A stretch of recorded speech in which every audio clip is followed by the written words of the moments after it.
Online कथा होती है कुबेरेश्वर धाम से, तो लोग जजमान बनते हैं अपने अपने घरों में बैठकर कथा सुन। वो नहीं आ पाते, घर में बैठकर भी जजमान बन जाते हैं। हम उनसे कहते हैं कि तुम जजमान बन गए, भले अपने घर में बैठकर जजमान बने हो, कथा सुन रहे हो, पर निश्चित है कहीं शिव जी को तुम्हारी झोली भरना होगी, इसलिए बाबा ने तुम्हें घर बैठकर भी जजमान बना।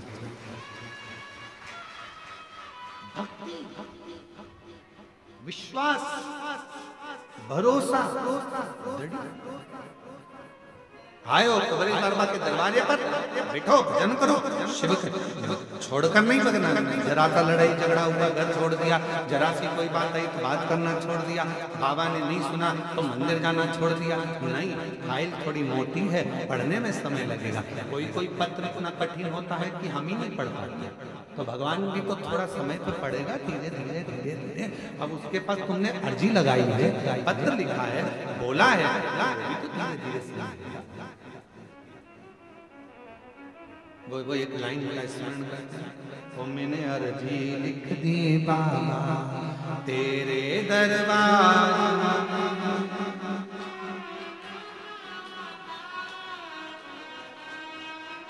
हे बाबा मैंने तो अर्जी लिखी है तेरे द्वार पर आकर तुझसे विनय करा, निवेदन करी, प्रार्थना करी, कोई आडंबर नहीं। शिव महापुराण की कथा कहती है शंकर को भजने वाले को कोई आडंबर की जरूरत नहीं, तुम जैसे हो वैसे ही बने रहो। आज का जमाना बड़ा विचित्र है। आज के समय में दुश्मनों से डरने की जरूरत नहीं है। आज के जमाने में, आज के समय में बनावटी लोगों से डरने की जरूरत है। दुश्मन से मत डरो, पर बनावटियों से डरो।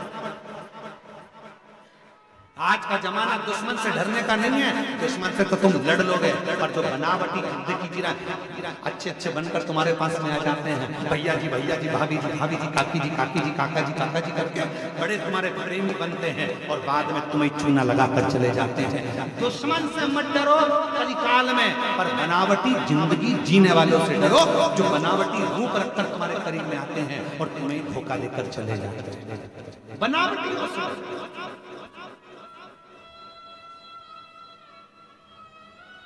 दुश्मन तुम्हारा कुछ नहीं बिगाड़ सकता, पर जो बनावटी बनकर तुम्हारे पास में आए हैं, तुम्हारे अपने बनकर बैठे हैं, तुम्हारा साथ ऐसा लग रहा है कि इसके सिवा कोई नहीं है, यही सब कुछ कर सकता है, यही करेगा, जो बनावटी चेहरा कोई सा रखते हैं और दिखावा कैसा करते हैं, इनसे बचने की जरूरत है। दुश्मन से भले मत डरना, दुश्मन तुम्हारा बाल बांका नहीं कर सकता, पर जो बनावटी जिंदगी जीकर तुम्हारे पास में आए हैं वो तुम्हें धोखा देकर चला, उससे बचो। और उनको पहचानना कठिन करना। बनावटी लोगों को पहचानोगे कैसे? नहीं पहचान सकते कि अच्छा है बुरा है। इसलिए क्या करना, एक लोटा जल चढ़ाओ, शिव जी को जल चढ़ाओ, रोज जल चढ़ाओ। शंकर सबसे पहला काम एक करते हैं, शिव क्या करते हैं, तो के जो तुम्हारे पास बनावटी लोग रहते हैं, एक लोटा जल चढ़ाने वाले व्यक्ति के पास में जो उसका बनावटी लोग रहते हैं, उनको धीरे धीरे शंकर भगवान तुम्हारे दुश्मन को, तुम्हारे बनावटी को दूर करते हैं, अच्छों को जोड़ेंगे।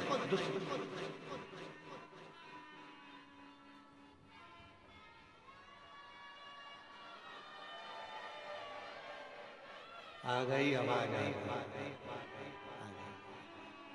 बनावटी लोगों से बचिए। दुश्मन तुम्हारा बाल बांका नहीं कर सकता, और बनावटी कौन? किसी ने पूछा क्यों गुरुजी, शंकर भगवान ने किसी को भी अपना अच्छा एक भी गण ऐसा नहीं बनाया जो ठीक ठिकाने का हो। शंकर जी के गणों को देखो, एक भी ठिकाने का है? अरे बोलो तो जम के। शिव जी ने भगवान नारायण के पास जाकर देखो तो जय विजय पार्षद हैं, ब्रह्मा जी के पास जाकर देखो तो उनके ये पार्षद हैं, अब इंद्र के पास जाकर देखो अप्सराएं और गंधर्व बैठे हुए हैं। शंकर जी के पास में एक भी ठिकाने का गण नहीं है, एक भी।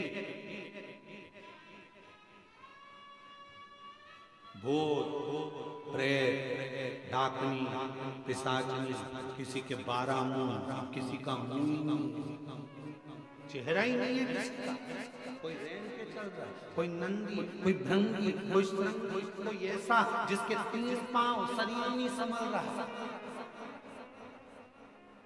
भृंगी कैसा था? 3 क्योंकि माता पार्वती जी ने उसको श्राप दे दिया था, तेरे शरीर में जितना मांस है वो सब हट जा, सब हड्डी हड्डी पर रहेगा। तो तुमने शिव जी के गणों में देखा होगा हड्डी हड्डी का ढांचा, उसके 3 पांव।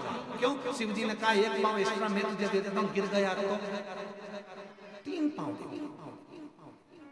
और वो भृंगी 3 पांव पे खड़ा। तो किसी ने एक बार इंद्र ने देख लिया उस भृंगी को, और भृंगी को देखकर शंकर जी पे इंद्र हंसने लगे। इंद्र हंसते हंसते बोले, कहने लगे गजब का काम है, इतने बड़े देव अधिदेव महादेव, अगर किसी से युद्ध हो जाए तो लड़ाई करने के लिए इन 3 पांव वालों को भेजेंगे? एक मालूम पड़े हड्डी का ढांचा कहीं पे भी गिर जाए। फिर आया समय जब इंद्र का असुरों से युद्ध प्रारंभ हुआ। शिव जी उस युद्ध में नहीं पहुंचे। शंकर भगवान ने देखा सारे देवता हार गए। अब आखिरी में शंकर जी ने कहा कि भृंगी तू जा। और इंद्र के पास में जब असुरों के युद्ध के लिए भृंगी को भेजा तो इंद्र की पत्नी ने पूछा, शंकर जी नहीं आए युद्ध लड़ने? नहीं, ये भृंगी आया। हाँ, इसके 3 पांव है, हाँ हड्डी का ढांचा है, हाँ कमजोर है, ये तो बहुत कोई भी मार के गिरा देगा, फूंक मार देगा तो गिर जाएगा। ऐसा भृंगी है। इंद्र ने सोचा शिव जी ने भेजा है, लड़ाना तो जरूरी है। असुर 1.25 लाख सेना असुर की थी सामने, और अकेला भृंगी जब हड्डी का ढांचा 3 पैर से खड़ा हुआ, एक पैर जो भृंगी ने सामने रखा सारे असुरों को दबा दबा कर मार दिया। तब इंद्र को समझ में आया शंकर का कोई गण कमजोर। तब समझ में आया कि शिव का कोई गण कमजोर नहीं है। इसलिए निवेदन करते हैं शंकर के भक्त को कभी कमजोर मत समझना। जब भृंगी का 1 पांव 1.25 लाख असुरों को दबा सकता है तो शिव का एक भक्त दुनिया तार भी सकता है। सामर्थ्य का होना, शंकर का कोई गण कमजोर नहीं है। शंकर के गण को कभी कमजोर मत समझना।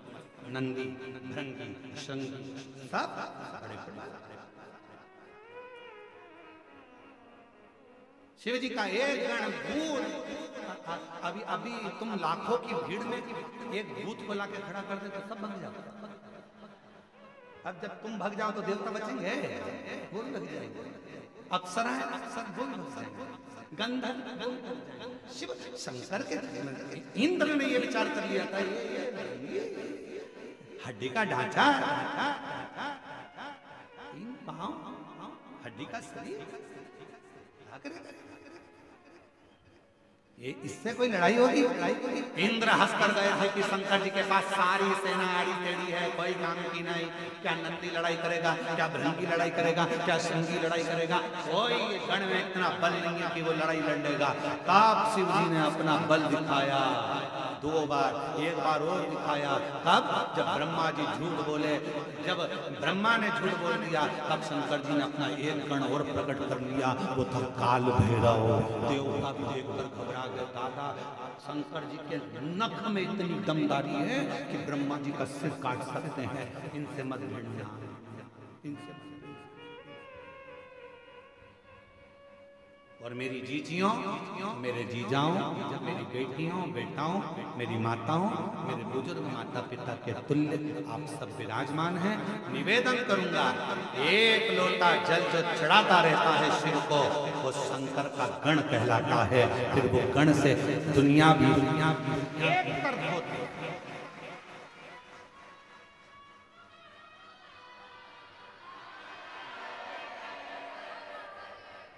बोल बम का नारा है,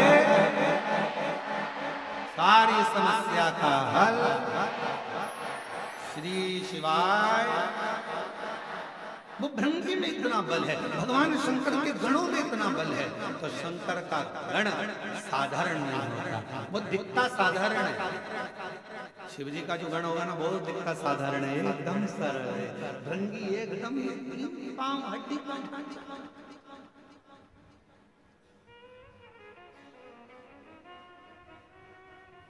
दिखता सरल, इसमें कुछ भी नहीं है, दमदारी नहीं है, बिल्कुल ऐसा इतना सरल नंदी, कितने सरल, कितने लोग जाते हैं मंदिर के अंदर दर्शन करने के लिए, पत्थर का नंदी बाहर रहता है, दर्शन करें नंदी के, बोलो तो पत्थर का नंदी बाहर रहता है, लोग दर्शन करते हैं, सोचते हैं विचार करते हैं।